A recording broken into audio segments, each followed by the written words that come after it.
Okay, so we've all been there, right? That feeling when you start a new job, you're excited, but Nervous. totally nervous, like stepping into a whole new world. Yeah, it really is. And it's understandable to be a bit unsure. Yeah.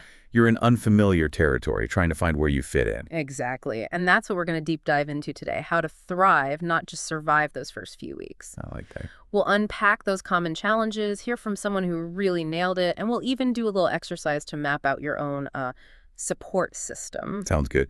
The aim is to give you what we call resilience strategies, like the tools and the mindset to turn those first few hurdles into, well, opportunities. I love that. So let's jump right into those hurdles. What are some of the things that tend to trip people up early on? You know those feelings that make you question if you belong there? Well, you've got the classic imposter syndrome. Research actually shows that it's often set off by this mismatch between, how we see ourselves and the expectations of the new role. So it's not just about feeling unqualified, it's more about, do I measure up?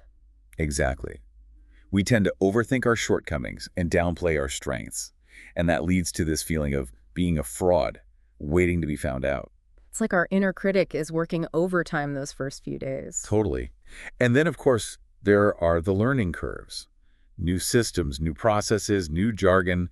Phew, it's a lot to take in. Right. A study by Harvard Business Review said that it takes, on average, 6 months for a new employee to really hit full productivity in a new role. 6 months, that's a long time to feel like you're playing catch up. It is.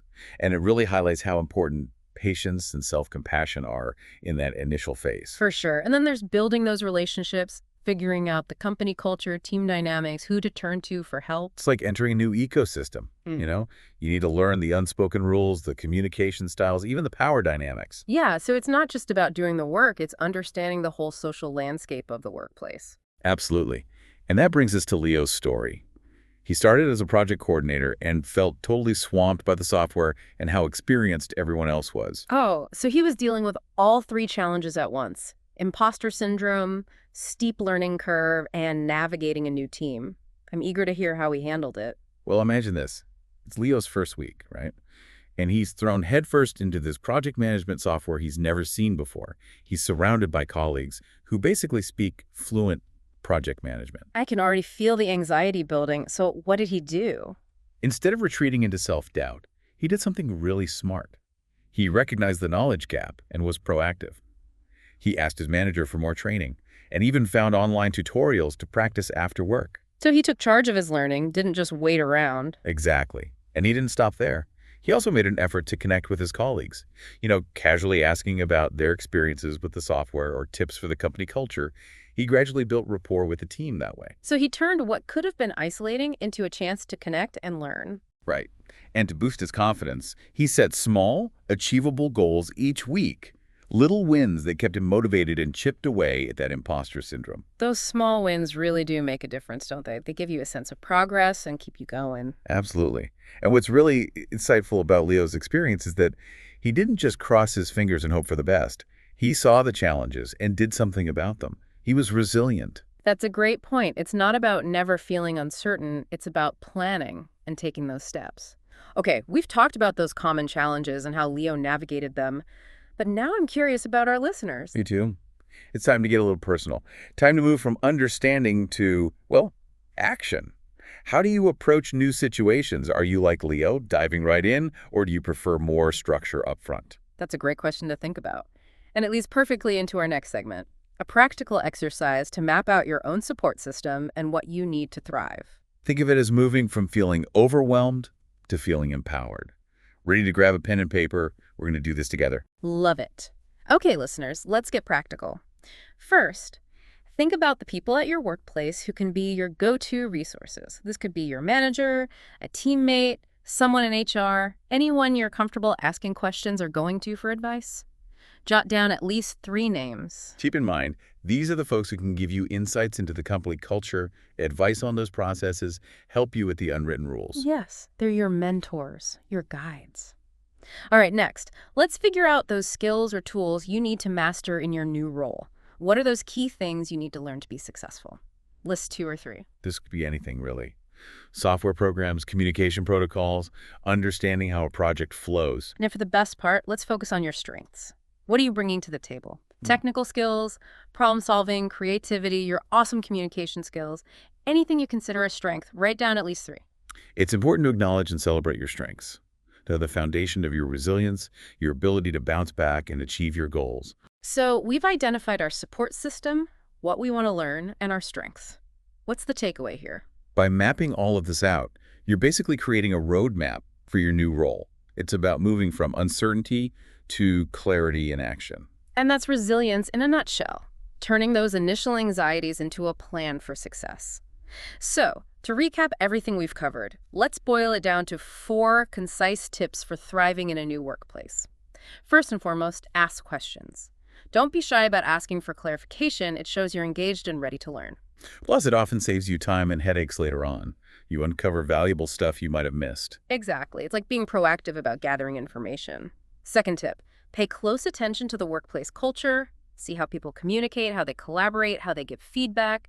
Adapting to those unspoken rules helps you fit in quicker. It's about understanding those nuances, the social dynamics, and how things actually get done. Right, it's like cracking the code. Third tip, set small goals for those early wins. Could be finishing a task on your own, learning a new tool, or even just contributing in a team meeting. Those small victories really build momentum and show you your progress, which can be incredibly motivating. And finally, be patient with yourself. Remember, everyone feels a little out of their depth at first in a new role. Give yourself time to adjust and learn. It's a marathon, not a sprint. Learning takes time. Embrace the journey. So true. It's about enjoying that learning curve. Okay, we've covered a lot. Now we want to hear from you, our listeners. What's resonating with you so far? What's standing out as helpful or insightful? It's been really interesting, hasn't it? Unpacking these common challenges and seeing how someone like Leo can actually put those resilient strategies into action. I know, right? And I think for me, what really hits home is this idea of taking action. It's way more powerful than just, positive thinking. Absolutely. It's not enough to just tell yourself, I can do this. You have to actually get out there and build those skills, connect with your team, set yourself up for success. Right. And that brings us back to those 4 key takeaways: asking questions, being observant of the workplace culture, setting small goals, and that all-important patience. Let's dive a little deeper into those. When we talk about asking questions, it's not just about getting the info you need to do the job, is it? It's also showing that you're curious, eager to learn. Yeah. And, sometimes it opens doors to unexpected opportunities. Asking those thoughtful questions can lead to insights, connections, even mentorship that you wouldn't have found otherwise. It's about being proactive, seeking out knowledge rather than waiting for it to come to you. Now, when it comes to observing that workplace culture, it's almost like being an anthropologist, wouldn't you say?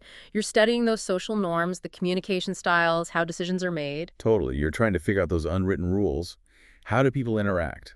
What are the norms that kind of govern behavior and communication? It's like learning a whole new language, the language of the company culture. Exactly. And the quicker you can understand that language, the better you can communicate and collaborate. It's not just fitting in, it's understanding the dynamics and navigating them with more confidence. Okay, let's talk about setting those small goals. This is a great strategy for building momentum, especially when you're feeling overwhelmed at the start. Oh, I agree. It's about breaking down a big, potentially scary goal into smaller steps. And then celebrating those little wins as you go. It reinforces that sense of progress. Each small win builds on the last, giving you more confidence and motivation. And finally, patience. I think this one can be hard in today's world where we're expected to hit the ground running. Yeah, it's true. We live in a culture that loves instant results. But the reality is, mastering a new role, a new system, a new environment, well, it takes time. It's a process, isn't it? Learning, adapting, refining your approach. It's okay to make mistakes as you go. Yeah, of course. Mistakes happen, and they're often how we learn best. So true. It's all about embracing the learning curve. And that brings us right back to the core of resilience, being able to adapt, learn, grow, even when things are tough. It's having the confidence to keep going, even when it's challenging. And remember, you don't have to do this alone. You've got your support system, your resources, your own inner strength to draw on. That's right. As we wrap up, I want to encourage our listeners to think back to that exercise we did. You pinpointed your support system, your learning goals, your unique strengths. Now think about this. What's one small step you can take this week to build on one of those strengths? What's one action that can take you from feeling overwhelmed to feeling empowered? It doesn't have to be huge. Hmm. Even a tiny action can have a ripple effect, right? Boosting your confidence and putting you on that positive path. So whether it's reaching out to a colleague, signing up for a training course, or just acknowledging your achievements, take that step and watch your resilience grow. Every new job is a chance to learn and grow. Remember, you've got this. It's amazing, right, how those small steps, they really can make all the difference. Yeah, for sure. They help build that momentum, that confidence you need in a new role. Definitely. And as you're going through those first weeks, even months, it's key to remember that every new job has a learning curve. It does. It's a chance to learn new skills, make new connections, maybe even discover things about yourself you didn't know. It's like a journey, you know? Self-discovery, but in a work setting. I love that. And it's a journey you don't have to do alone, right? We talked about that support system, the resources, and recognizing your strengths. Absolutely. And even when those challenges pop up, remember, you've got those resilient strategies to help you navigate them. So as we wrap up this deep dive, I want our listeners to walk away feeling, well, optimistic and empowered. Yeah, that's a great goal. Remember those feelings of uncertainty at the beginning. They're completely normal. Everyone feels them. And by, embracing that learning process, asking for help, and celebrating those small wins, you can actually turn those challenges into opportunities for growth. You go from just surviving to really thriving in that new role. Resilience, it's like a muscle you can build and strengthen every time you overcome something difficult. Well said. And remember, you've got this. That wraps up our deep dive today. We explored the common challenges, learned from Leo's journey, and gave you some practical strategies and a support system so you don't just survive, you thrive in your new job. Until next time, keep diving deep.